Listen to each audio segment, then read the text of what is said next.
All right, so welcome. Thank you for coming to College Parents Night. My name is Miranda Johnson. I am the Director of College Counseling here at Oak Crest. This is my second year. So before this, I worked 8 years in higher education. I worked in college admissions, I worked in career counseling, and I also worked in department administration. So I had a couple different jobs all throughout college. So a pretty good idea of kind of what it's like to be on the other side. So we're going to talk today about how to help your daughter thrive in college. So I'm going to speak a little bit, and then we're lucky enough to have our Director of Academic Advising, Catherine Courtney. She's going to come up and speak of her experience as well. And then towards the end, we'll do a little bit more kind of financial aid discussions. So again, the goals of this presentation, we're going to talk about paving the way. So what we are already doing at Oak Crest to help your daughters thrive in college. And this goes beyond grades or subject matter, some of the more characteristics, and we'll talk about all of this in that section. And then Catherine will come up and talk about finding her way for your daughter in community and academic life. And then again, I'm going to talk a little bit about finding your financial fit and kind of a financial aid 101 kind of discussion. So first off is paving the way here at Oak Crest. I'm going to talk specifically a little bit about the offices of academic advising and college counseling. We are really lucky here at Oak Crest that we have a Director of Academic Advising. I can admit I'm a little biased because I get to work so closely with her all the time, but it's a really great office that really helps guide your daughters, not only to graduation, but also in helping her find out what her passions are while she is here. So I work really closely with Catherine throughout all years of upper school. If you ever attended any of my other events or read my newsletter, you kind of know some of this, but I'm going to review it a little bit also, just in case. So we meet with the upper school students every single year. Don't worry, 9th grade, it's in groups. They're not supposed to know what they want to do for the rest of their lives. They're not supposed to know what their majors are. They don't have to have a spreadsheet. Some of them will, and that's okay. Whatever level your daughter is at, that's perfectly fine. But our goal of 9th grade is to really have them focus on being a high schooler, really figuring out academics, right? I often remind the students in the college counseling process that college is first and foremost a school. It's about academics. So that is what our big highlight is for 9th and 10th grade. After 9th grade, we meet individually with the students and with you guys, with the parents, right? This is where we really bring the parent partnership into college counseling.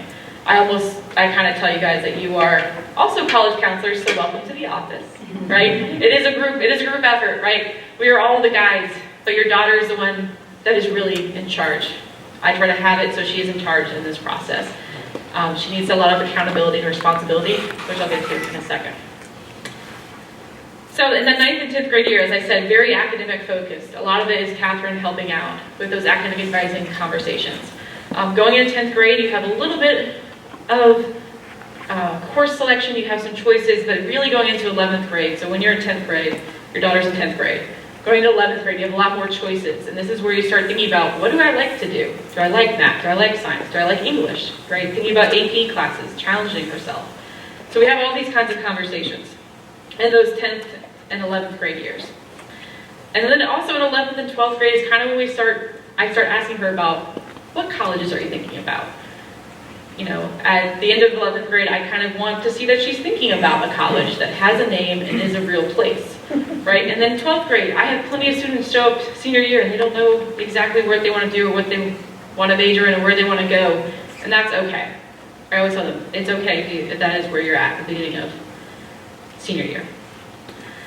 So again, I am a guide, and it's really we focus that your daughter is the one who is in charge of this process. I help them as much as I can, but at the same time, they really have to take ownership of that process.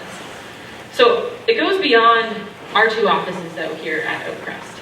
The mission of Oak Crest really instills a responsibility and accountability in everything our students do, right? It's in the academic classrooms, how they interact with their teachers, how our teachers kind of expect them to act when they're in classes. And their mentors, right? Mentorship. They're encouraged to speak up, to talk, to be in charge of when they have those meetings.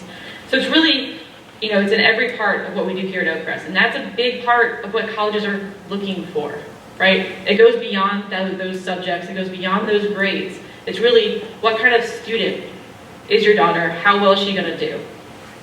So at the bottom there, I'm kind of put a couple of things that I know I was looking for in students when I was reading applications. So first thing is an academic curiosity.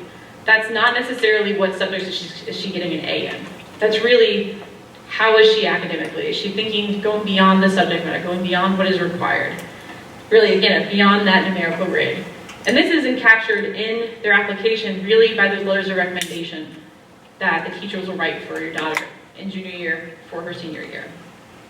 I looked for engagement, right? This is an easy one for Oakcrest. Our students are not passive. They get involved in everything, sometimes maybe a little too much into everything, but they're involved in every aspect of student life, of athletics, of leading organizations, leading their service projects, everything. So they're really engaged, and that'll show in their activities in their colleges, as well as their activities list on their application, as well as in their essays. We really, again, independence, self-advocacy, and responsibility.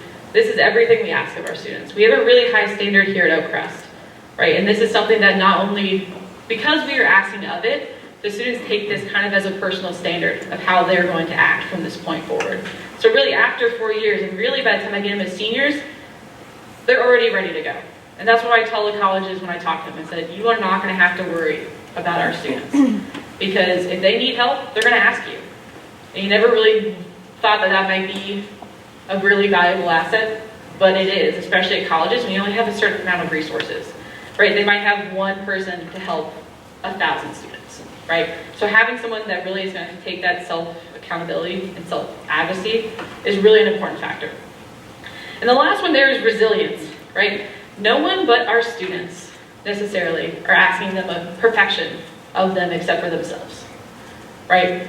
So we all know, at times our students are going to struggle. Maybe it's a certain class. Maybe it's when they get to calculus, right? They really are going to struggle. Or maybe it's they took on a lot, right? But it's a lot of what we do here at Oakcrest that really helps out through mentoring, through our fantastic faculty, through, again, college counseling and academic advising, where we help them through maybe that struggle, and then they learn more about themselves, how they handle that. So again, by the time they're seniors, I can very confidently tell these college admissions reps, like, you're not going to have to worry about our students, right? They're going to be able to really come out, be strong, be independent, and be ready to go. And that's the best thing you possibly tell an admissions rep when we're talking about college. So Catherine will talk a little bit more about this, and we're actually going to go ahead and move on to her portion. So she's our Director of Academic Advising, and I will hand it over to her now. Thanks everyone for coming out tonight. So it says Catherine Courtney's bio, but this really is my kids. I don't take credit because then I have to take the blame. But so I have 6 children, and 5 of them have graduated from high school. Some are out of college, some are still in college. And as you can see, they've kind of been all over the place. I've had private schools, big public schools, state schools, service academies, Catholic schools, secular, rural, urban. They've had the ups and downs of academics, changing majors, changing schools, transferring to a different college, changing vocations, dean's list, academic probation, rejected by dream school. So all of the roller coaster of rejections, acceptances, regrets, and rebounds. And the point of this is not to brag. I know that there's some of you out there who can put up bigger numbers than this. And it's not to explain the gray hair. It really is just to say that none of this is what I expected. We expected, my kids, my husband, or myself, when we sent them off to college, we had the plan for the 4 years, and it looked good, and this is what we all had worked out. And not a single one worked out that way. But at the end of the day, they all graduated with jobs, even the English major. They are grounded, they are interesting, independent young adults that I really enjoy spending time with, and that's really what we hope for all of your daughters as well.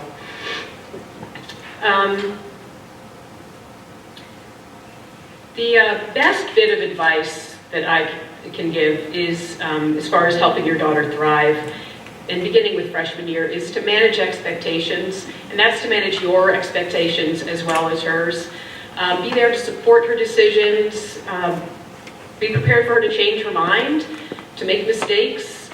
And what we do at Oakcrest really helps them hit the ground running, as Randa said, but finding her way is still going to take some time.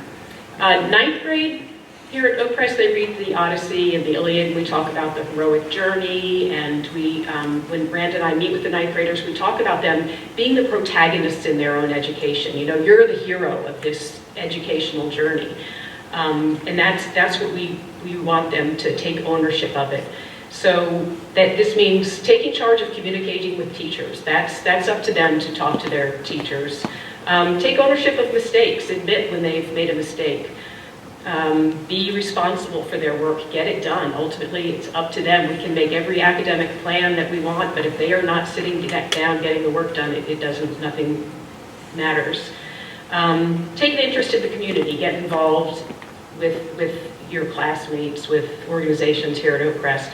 And those are all the keys to being successful in college, really. Those are the same things that will make them thrive in college. So the question is, what is the parent's job in all this if you're leaving it up to your daughter? So ideally, by the end of high school, she's in the driver's seat, right? You're in the passenger seat, so you can maybe grab the steering wheel if you need to make a quick correction, but she's driving the car and she's making those big decisions. So college, you're in the back seat. And your first job as the backseat driver is to help her navigate that roadmap of college, being supportive, helping, as I said, helping her manage her expectations. She will have, once they get into college, they all have these ideas of what it's going to be like, and social media feeds it. You know, you've got the cute dorm room with the LED strip lights and the cozy, fluffy comforters that match. The roommate who's your BFF for all 4 years. You've got the library with the Starbucks right inside, and you even get to wear whatever you want to school every day. So it couldn't be better. But all of the social media really feeds this expectation that that's what it's going to be like. And it starts really quickly with, as soon as they enroll and accept that offer for admission, they are put on the accepted students lists. And what this can mean is group chats, Facebook groups where everybody's connecting, which can be wonderful. But I've noticed over the last several years, it turns into a race to find a roommate. And so suddenly they are getting nervous if they haven't found somebody that they're going to live with. And my daughter's even said, oh, I thought that I was really kind of connecting with her, but I just found out that she's going to be living with someone else. So your first job might be helping her manage that. So no one wants to go random is what they call it. You know, it used to be we would help our kids fill out surveys, and certainly when we went to school, we would fill out a survey. I'm a night owl, I'm a neat person, I need my space, all these things, and then the college would put you with somebody who was compatible to live with. And they don't really do that anymore. So your first job might be to help her walk through that process.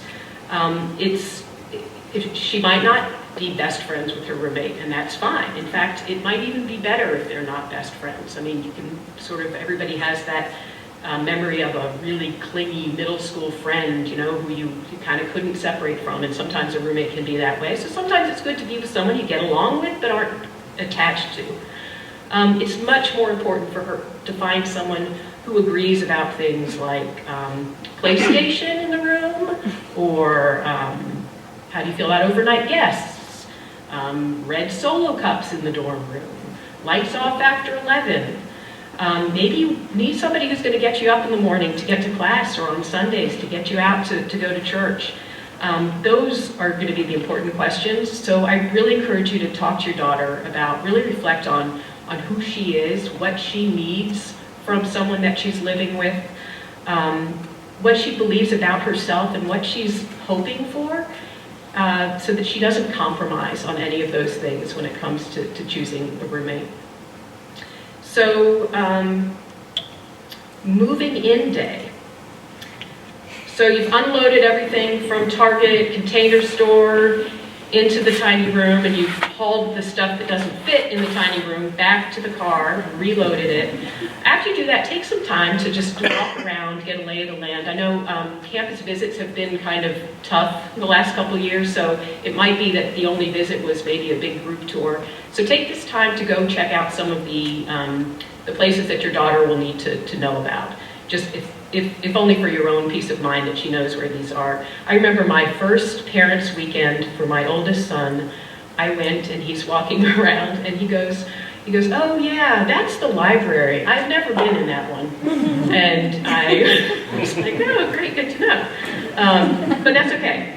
So first of all, if she has a learning plan here at Oak Crest with any kind of accommodations, find out where the Student Disability Services office is, because they will be the ones who will be managing accommodations, tutors, or any kind of special help that she needs. And so if you walk her there and show her where it is, she's much more likely to go and seek out the help that she needs.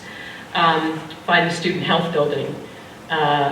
Every single one of my kids has gotten pretty sick first semester, and I think it's just a combination of new allergens, old dorm buildings, not great ventilation, and just a really overstressed immune system. So they've gotten and stayed sick for much of the semester. So find the student health building, just so she knows where it is.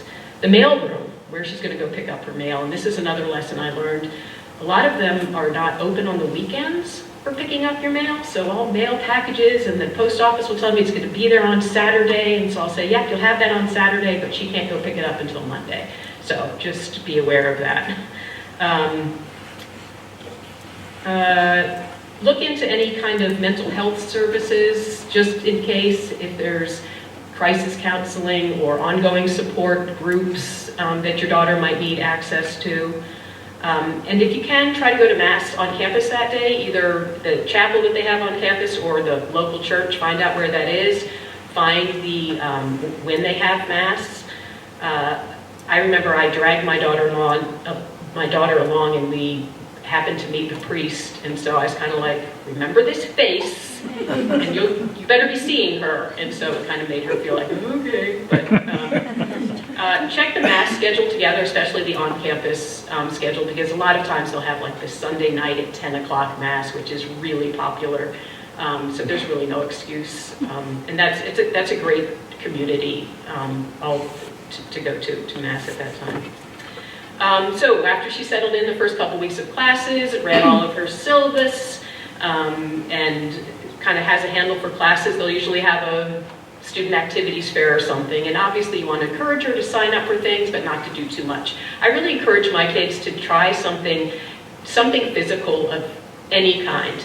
A lot of Oak Crest students are 3-season athletes at some level, but they're not going to be playing in college, but it's still important for them to maintain that same level of activity. So if your daughter is doing sports here at any level, encourage her to find a club sport. They've got club sports for everything, for even the most non-athletic. So really try to encourage physical activity. A social club, my kids loved the ones that had like group trips, either retreats, or sometimes they'll have like a hiking club, outdoors, things like that, where they can get off campus and kind of see the outside beyond that little bubble a little bit. Your daughters really need to feel connected to all aspects of student life on campus, not just the academics, not just the social, but all aspects. This is their home for the next 4 years, right? So they need to make sure that their whole person is being engaged on campus. Classes and grades. So, as you know, once they turn 18, under federal regulations, all of their information, their academic information, health information is private, and they have to authorize you to be able to see it. So they'll get some kind of email or notification from the school where they can check off what they want their parents or whomever to see. So talk with your daughter about that. Say, listen, it's really important that we know medically if something is going on. We want to be able to help you, or academically, we need to know if you're about to fail out. So have that conversation and make sure you can see what you need to be seeing. I have access to those records, the academics and the health, but I have to say I never looked at grades. I waited for the kids to bring their semester grades home, and I have no idea what their class schedule is, when they have tests, papers, exams, because I don't want to be thinking about all that anymore. I don't want to be focusing on their grades. I want to have conversations about what they're talking about in class. I want them to feel like they can talk to me about this really cool professor or this great discussion they had. I have a test tomorrow, I hope I don't vomit. My daughter said that she had a friend who said, "Oh, my parents are going to kill me if I don't do well on this test." And she said she was thinking, "Gosh, I'm really glad my mom doesn't know, isn't putting that pressure on me." So try to let them have that privacy for those, sort of the nitty-gritty of it. Yeah, because you want to be talking about different things. You want to be talking about friends and just sort of the bigger picture. How is she growing and developing, and can she put the red sweatshirt in with her jeans, or is it gonna all be a mess, And as far as keeping in touch with you, you already have developed your own style of communication. So kind of talk about how often are we gonna communicate. Somewhere between texting on the way to every class and not hearing from you for a week would be good. If you need to set up a regular time, I find that Saturday evenings, because if they're going to go out, they don't go out until like 10 o'clock at night. So I can talk to them Saturday evening. I'm not encroaching on any plans. Sunday evenings are also good. My daughter told me there's something they call the Sunday Scaries, which I remember feeling this way when I was in college, that Sunday afternoon, evening, the anxiety of the week coming up, maybe you didn't get everything done that you should have, and so Sunday evenings could sometimes be tough. So she calls them the Sunday Scaries. So that can be a good time to connect and check in and see how things are going. If you feel like you're not hearing from her enough, let her know. Say, I just really feel like maybe once a week, can we just talk, Or if you're hearing from her too much, just let her know. Let's try to back it off a little bit, because you don't want her to have that crutch. And one great thing about Oakcrest, as an aside, is you don't see students walking around like this all day. And students can use that cell phone as a crutch. If they're out and walking around and they're shy or they're nervous, they can use this and sort of hide behind their phone. So encourage them to put it away, talk to, call me later. She might want to hear from you more often. I realized that I probably should call my daughter more often. She told me that her friends always got really nervous when I called because they assumed that something was wrong, because I didn't call her a whole lot. So I tried to be a little bit better about that. So what if something does go wrong? I mean, there are roommate issues. I've had some doozies. My daughter, whose roommate announced she was going to get an emotional support animal, a dog, like a golden retriever, in this tiny dorm room. We've had flooding of the laundry all over the entire floor. Down like the whole hallway of the dorm. So there are going to be these major things, and there's just not much you can do from afar. Let her figure it out. Let her bond with her roommates about, oh my gosh, this dorm is the worst, and these washing machines, and they've got resident advisors who can help them sort through it. Give her the chance to figure it out. Roommate issues, though, there does come a point if you feel like it's really a toxic situation, if she's in danger, if her roommate is behaving really erratically. That is, I have called resident advisors or the head of residence life when I really felt like there was an issue, and certainly step in if you have that spidey sense that something bigger is going on. But I have parents' cell phone numbers just to chat and check in, but I never get directly involved in the drama. As you know, when they're in middle school and high school, it's really easy to get sucked in, but allow that distance to give you a little buffer. Gift baskets are awesome. I found this place that does like same-day delivery of really personalized gift baskets. A couple times when I knew my daughter and roommate were having issues, I sent a big basket to the both of them, and they loved it. So that's kind of a nice way to keep in touch. The more experience you give her in problem solving and dealing with some of these issues, the more resilient and confident she becomes. Prior to coming to Oakcrest, so this is my 4th year here at Oakcrest, by the way, and my 3rd year as the Director of Academic Advising. I worked at George Mason University as an academic advisor. And George Mason they have faculty advisors as well as non-faculty advisors who are that's all they do is advising. So at some point your daughter will get an advisor. just about that. When Rand and I talk to juniors and seniors about finding a school, we really talk a lot about finding a good fit. And we try to stress it's not about getting in to a good college. It's about getting out of that college. We remind, as she said earlier, college is school, so it's about studying and being a student. So they have to be a student first.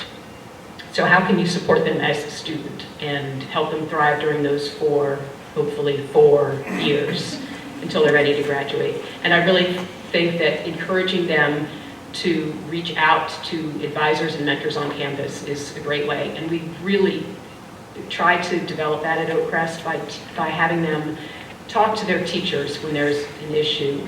Reach out to teachers personally. Let them know when there's something going on and you can't turn the paper in before it's already overdue. Really be self-advocates, and that is huge in college because you can get lost in the numbers. So every student will be assigned an academic advisor either at orientation or even during the summer before orientation. My daughter got an email from a faculty member said, I'm going to be your advisor. And so she was able to reach out to her before she'd even come to campus, which was great because Margaret did have some questions already. If they declared a major or are in a specific school, like the engineering school or business school, they will most likely have an advisor in that school. Otherwise, freshmen a lot of times are just assigned faculty member in some other department. And that can be fine too. Or they can have somebody from the academic advising office. So either way, she'll meet with someone at orientation and then again before registration for the next semester. And a lot of schools will block her registration until the advisor has checked off that they have met and discussed courses and the path. So that's really important. So it means she has to meet with this person. So let her know. It's a great way to ask questions if she has any questions about adding courses, dropping, placing out of a lower level course, changing her major. Her advisor can help her. It will help her keep on track so that senior year she's not short, the one fine art credit that she didn't realize she was supposed to take. And they'll know the deadlines and the requirements. And every year, some of those deadlines and requirements change, so the advisors will know which one applied to your daughter's graduation year, which is really important. And advisors will have office hours. So this is a great way for her to practice going to visit professors during office hours, which professors love. They're required to have these office hours, and they really like it when students come and visit them.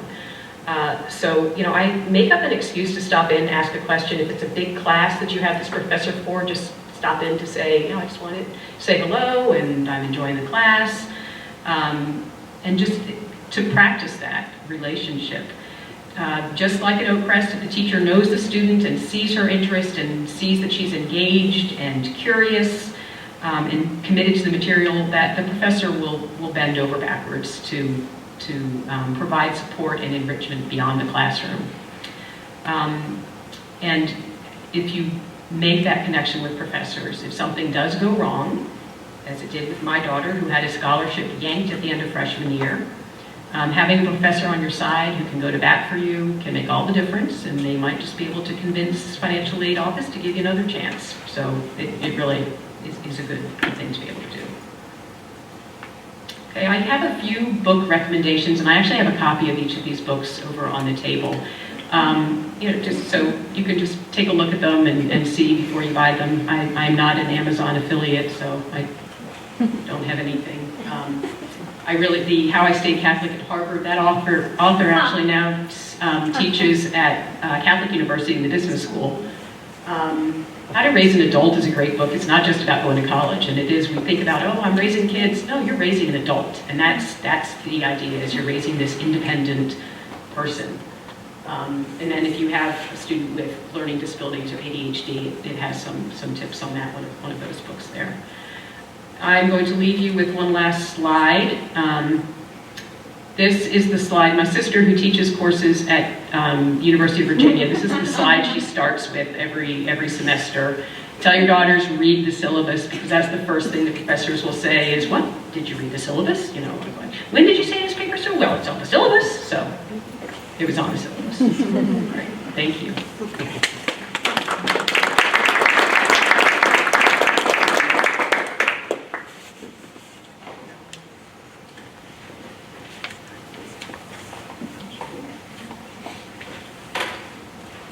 And then this presentation, all the slides, and everything will be sent out to OP Bulletin on Friday. So that wonderful book list will be in there, as well as everything I'm about to get into. I'm just going to go a little technical real quick. So financial aid and how much college costs. So we talk about fit, we talk about academic fit, community fit, and also financial fit. This is something that's at the forefront of a lot of our families' minds when they're kind of thinking about college. So I'm going to go into a general overview of what the financial aid process looks like, with a very large asterisk that says it's very dependent on the school. I think the seniors get tired of me saying that, to be perfectly honest, because they'll come and ask me a question and said, well, it depends on the school. But each school has a different process that's specific for their internal processes. So the first thing to think about is how much does it actually cost? Which you think would be a very simple question, but in many things in college, it's not. So you have something called billable costs. This is what you'll see on that bill that you receive. So this is tuition and fees. Fees are things like, I call them the fun fees, right? The gym, student life, the library fee, anything like that. Those are the things that are added onto it. As well as on-campus room and board. This is something to think about when you are looking at colleges, because some colleges will have a requirement that your daughter lives on campus all 4 years. Some of them is just the first year. So that's really something that can be a larger part of this cost or just a 1-year one. So again, these costs will show up on the bill. Then there's things called indirect costs. These are things like books and supplies, off-campus room and board, and then also personal expenses. How your daughter's going to feed herself. Is she on a meal plan? Is she just going to the grocery every week? As well as travel costs, right? We have some students that apply overseas. That is a significantly larger cost to get them back and forth to school every year. So these are not showing up on the bill, but are going to be added to overall cost. Colleges will do something called assessing student need. So this is the student's financial need, and it's calculated by taking the cost of attendance, which is kind of those billable costs we just talked about, minus any expected financial assistance, as well as any outside gifts or scholarships. So the amount the student and their family is expected to pay is called the expected family contribution. I'm going to go over a little bit about how colleges will figure that out. So for this, it's influenced by these factors. So the amount that the student's parents are asked to pay with income and assets, the amount the student can contribute through any kind of savings or accounts or earnings or anything like that, as well as family size, the age of the oldest parent, how many children they currently have in college, any other special circumstances that might affect your financial needs as a family. So this is how the colleges figure out their expected family contribution. So through this process, the schools determine each student's financial need, and then they'll come down with, this is the net price. And that's what I always tell my families to really focus on, instead of the sticker price. So the sticker price is basically that tuition, those billable costs, which could look very large depending on the school. But I'm going to go over this in a second. Often it's much lower. So again, the net price, that is also after any scholarships or anything else your daughter receives. So focus on this and not the sticker price. This is one example on SCORE. So SCORE, for any parents that don't know, this is a system, a tool that we use for communication between me and the students and the parents. And as well as it has a lot of awesome resources. Look up colleges, see information. One of these things on the college's page is this financial information. So this is an example for Roanoke College. It's a small liberal arts private school. It has around 2,000 students. And fun fact, one of our alumna and also wonderful history teacher, Kathleen Young, went to Roanoke College. So, as you see, the tuition is $35,000. It's the same for in-state and out-of-state. That's the same. Private schools will have the same tuition no matter where you're from. And then room and board is $15,000. So that, as you can kind of expect, get an idea of what the billable cost will be for that school. But as you see, the average net price is pretty significantly lower than what that billable cost will be. And on Score, you'll actually be able to move that net price by income to whatever matches your family situation. This is just one example. Then we're going to go over to UVA, which is a very large public institution, about 22,000 students.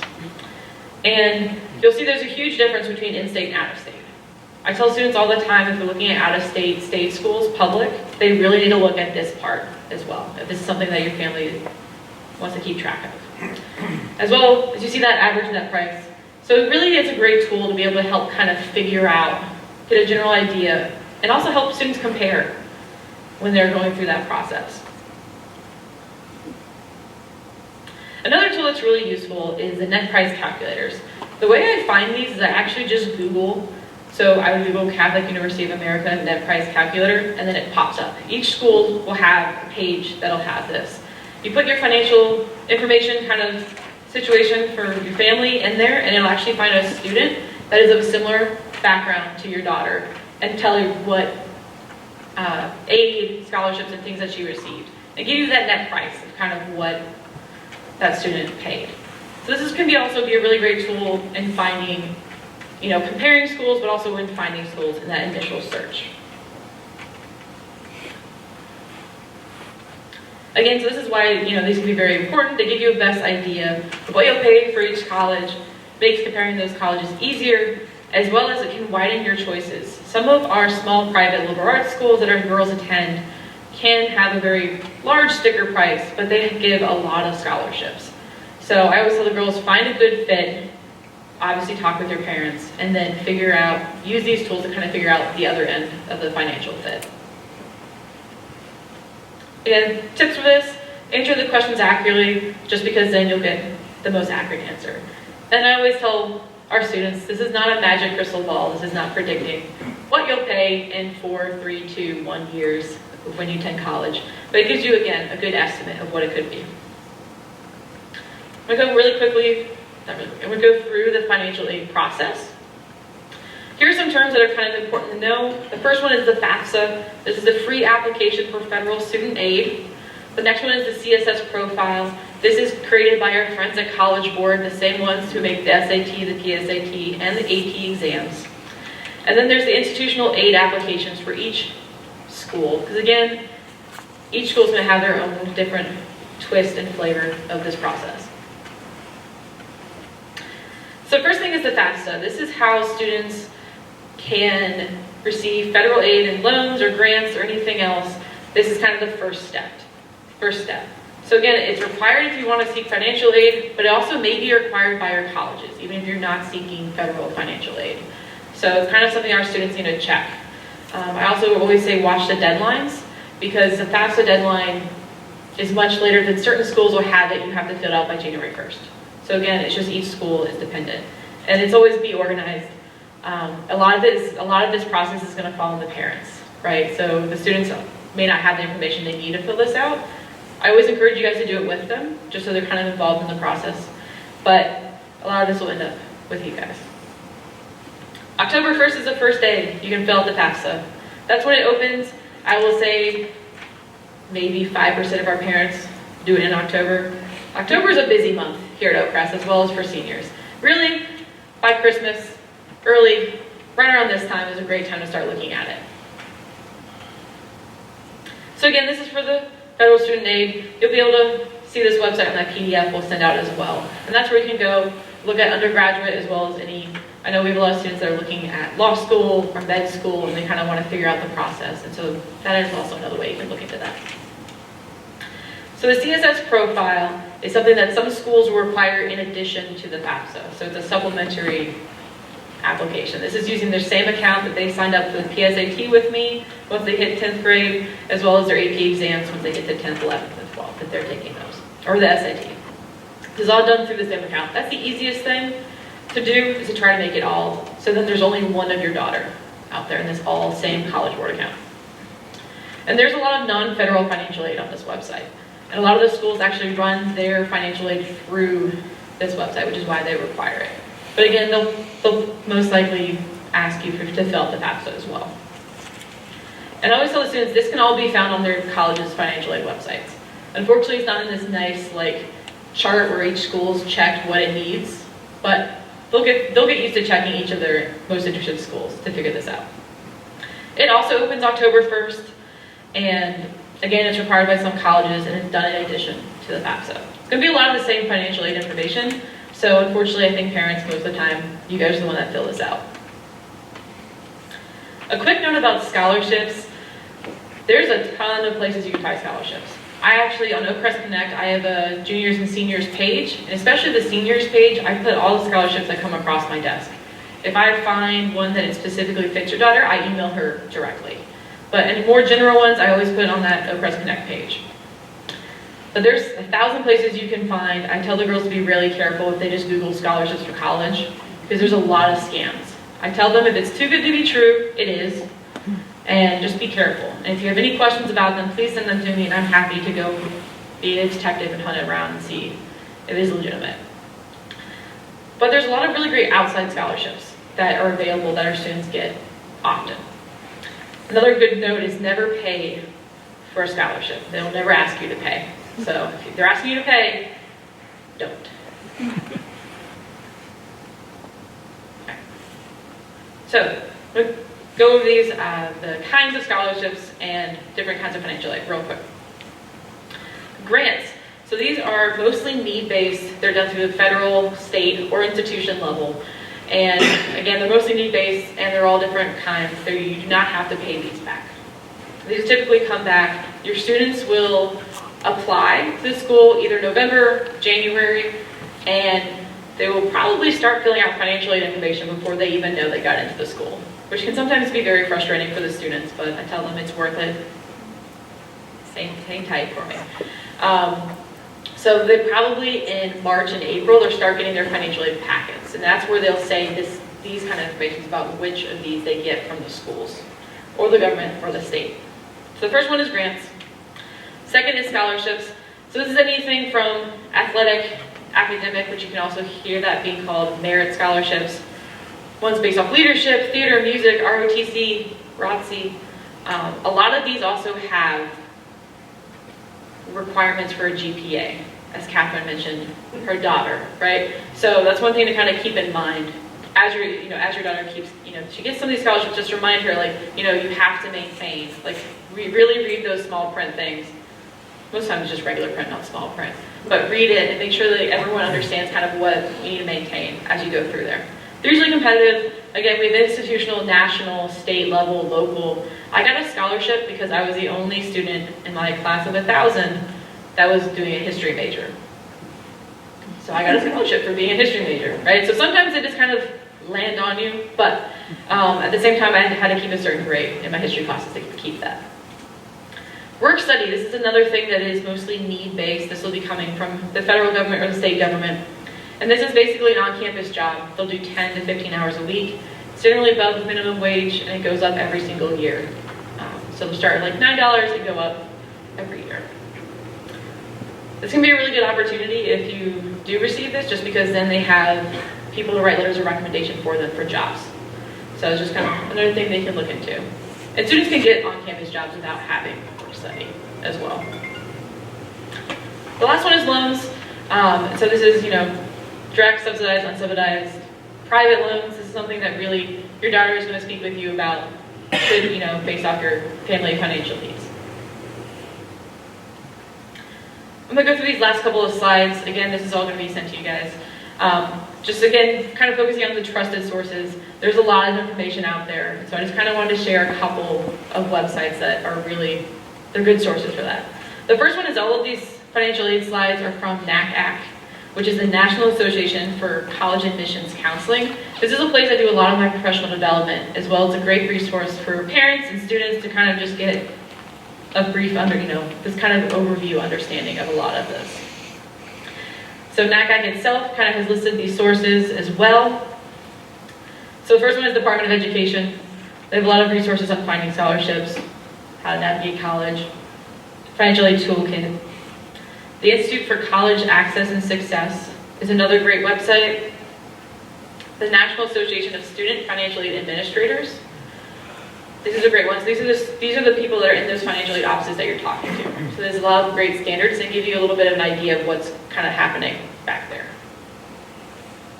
The Consumer Financial Protection Bureau, the National College, and the National College Access Network. So that was kind of a really quick run through of kind of financial aid 101.